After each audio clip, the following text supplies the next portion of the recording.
নমস্কার, জয় মাতারা। আমি অ্যাস্ট্রো হিমাংশু ভাগ্যের দুয়ার থেকে আপনাদেরকে জানাই আন্তরিক শুভেচ্ছা, ভালোবাসা। আজ আমি যে প্রেডিকশানটি করতে চলেছি, জাতকেরা হলে ডান হাতটিকে দেখুন আর জাতিকারা হলে বাঁ হাতটিকে দেখুন। আজকের টপিকসটা হচ্ছে যে আপনারা কি করে বুঝতে পারবেন যে আপনাদের দাম্পত্য জীবন অতটা বেটার হবে না, অর্থাৎ আপনাদের দাম্পত্য জীবনে একটা বিচ্ছেদের বাতাবরণ তৈরি হবে বা ডিভোর্সের পর্যায়ে চলে যাবে বা ডিভোর্স হয়ে যায়।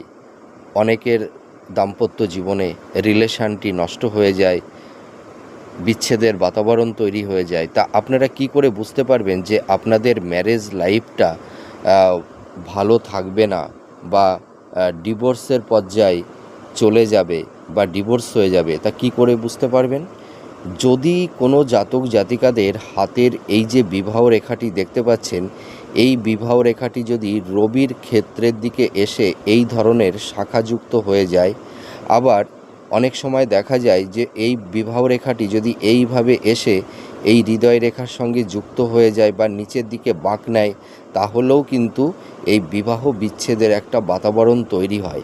এর পাশাপাশি আরেকটি জিনিস লক্ষ্য করবেন, যদি হাতের রাহুর স্থান থেকে কোনো একটি রেখা এসে এই বিবাহ রেখাকে টাচ করে দেয়, তাহলেও কিন্তু দাম্পত্য জীবনে একটা বিচ্ছেদের বাতাবরণ তৈরি করে দেয়।